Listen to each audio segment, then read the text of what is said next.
یہ وہ لوگ ہیں جو اللہ کی راہ میں جان لیتے بھی اور جان دیتے بھی. مومن جان لینے والے بھی اللہ کی راہ میں, اپنی ذات کے لیے نہیں, اللہ کی راہ. اور پھر اللہ نے کہا یہ وہ لوگ ہیں جن کا تذکرہ اللہ نے ان کے آنے سے پہلے, میں تشریح کے ساتھ بیان کر رہا ہوں, ان کے آنے سے پہلے توریت میں بھی کیا, انجیل میں بھی کیا, قرآن میں بھی کیا. توریت اور انجیل تو پہلے آئی نا, یعنی رسول اللہ کے غلاموں کا ذکر توریت میں بھی تھا, انجیل میں بھی تھا اور قرآن میں بھی. اور پھر اللہ فرماتا ہے یہ وہ لوگ ہیں جن سے اللہ نے وعدہ کیا ہے, ان کو بشارت دی اللہ نے, اور یہی لوگوں کو بڑی کامیابی ہے. یہ وہ لوگ ہیں جن کو اللہ نے بڑی کامیابی دی ہے. اب جب یہ بات آئی کہ مومنوں کی مال اور جان کو اللہ نے جنت کے بدلے خرید لیا, یہ اللہ کی راہ میں جان دیتے ہیں, جان لیتے ہیں, تو ابھی اللہ نے ان سے وعدہ کیا, ان کا ذکر توریت میں کیا, انجیل میں کیا. اب ہر بندہ اٹھ کے کھڑا ہوگا میں مومن, میں مومن, میں مومن. تو اللہ آگے اب بیان کرتا ہے کہ وہ مومن کون ہے. تو اللہ پاک ان کا ذکر کرتا ہے, کہتا ہے مومن وہ تائبون, وہ توبہ کرنے والے ہیں. ذرا دیکھو نا ایک دن میں کتنی بار توبہ کرتے ہیں, لاکھوں گناہ کرتے ہیں, ایک بار بھی توبہ نہیں کرتے. جبکہ سید المعصومین کہتے ہیں کہ ایک دن میں 70 مرتبہ استغفار کرتا ہوں, 100 مرتبہ استغفار کرتا ہوں. قرآن نے مومن کی صفت بیان کیا, تائبون, وہ توبہ کرنے والے ہیں, کوئی تشریح نہیں کرتا. العابدون, توبہ کے بعد عبادت کرنے والے, وہ آپ کو ملیں گے عبادت کرتے. گیم کھیلنا ان کا کام نہیں, نکڑ پر آوارگی کرنا ان کا کام نہیں, چوپاٹیوں کو آباد کرنا ان کا کام نہیں, لڑکیوں پہ پاپ کی نظر ڈالنا ان کا کام نہیں. انہیں تو یار کی عبادت سے فرصت نہیں ہے. التائبون, توبہ کرتے ہیں. العابدون, اللہ کی عبادت کرتے ہیں, عبادت پر ان کا معاملہ ختم نہیں ہوتا. الحامدون, ہر حالت میں وہ اللہ کی حمد کرتے ہیں. لوگوں کو پتہ ہے اللہ کی حمد کا مطلب کیا ہے. کسی نعمت پر ایک بار الحمدللہ کہا, اللہ اور نعمت دے گا. دوسری بار الحمدللہ کہا, اللہ تبارک و تعالیٰ اسے نیکی دے گا. تیسری بار الحمدللہ کہا تو اللہ اس کی مغفرت کر کے اسے گناہوں سے ایسا پاک کر دے گا جیسے ابھی اپنی ماں کے پیٹ سے پیدا. التائبون, العابدون, الحامدون, وہ ہر حالت میں اللہ کی حمد کرتے, شکر کرتے ہیں اللہ. آج کل مومنوں کے پاس شکر کا ہے, بلکہ پوچھو کیا چل رہا ہے, مندی بہت ہے حضرت, کیا چل رہا ہے, پریشانی بہت ہے, مشکلیں بہت ہیں. اللہ ایوب علیہ السلام کا حال یہ ہے کہ بیماری انتہا کو پہنچی, پھر بھی کسی نے پوچھا کیا حال ہے, کہا الحمدللہ. اللہ والوں کی زبان پہ الحمدللہ کے سوا کچھ ہے نہیں, اس لیے کہ یار کا شکوہ کرتے ہوئے شرم آتی ہے. کوئی محبت کرے تو پتہ چلے نا کہ یار کا شکوہ نہیں کیا جاتا, محبوب کا شکوہ نہیں کیا. بلکہ حضرت شیخ سعدی شیرازی کہتے ہیں آمادہ بقتل من آ شوق ستم ڈھالے.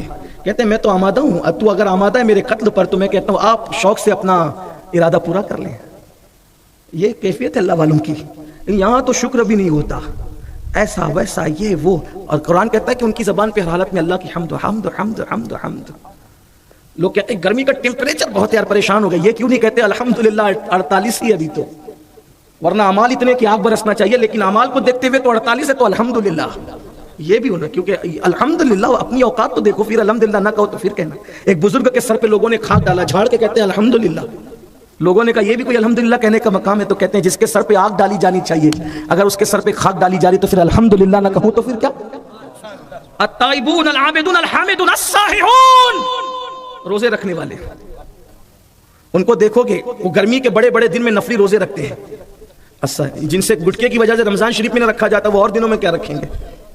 اے سی میں سو کر جو نہیں رکھ سکتے, اور دنوں میں کیا رکھیں گے. لوگ کہتے ہیں مولانا بھوک تو برداشت کر سکتے لیکن سگریٹ کے بغیر نہیں رہ سکتے. جو قوم اللہ کے نام پہ سگریٹ نہ چھوڑ سکے, وہ قوم اللہ کے نام پہ دنیا کیا چھوڑے گی.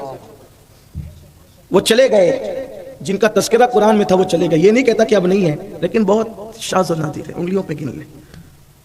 السائحون, مفسرین یہاں پر 2 قول کرتے ہیں. یہاں سائحون سے مراد جو ہے سیر کرنے والے بھی ہیں, اور یہ سیر پھر اس کی تصوف کی طرف جاتی ہے. سیر کا مطلب کیا, سیر اللہ, سیر فی اللہ, سیر من اللہ. اب اس کا نہیں, لیکن جو قول ظاہر ہے وہ یہ ہے, سائحون سے مراد روزہ رکھنے والے. بلکہ روزہ رکھو گے تو یہ منزلوں کی طرف سیر خود ہی شروع ہو جاتی ہے. پھر قرآن کہتا ہے راکعون, وہ رکوع کرنے والے ہیں. الساجدون, وہ سجدہ کرنے والے ہیں.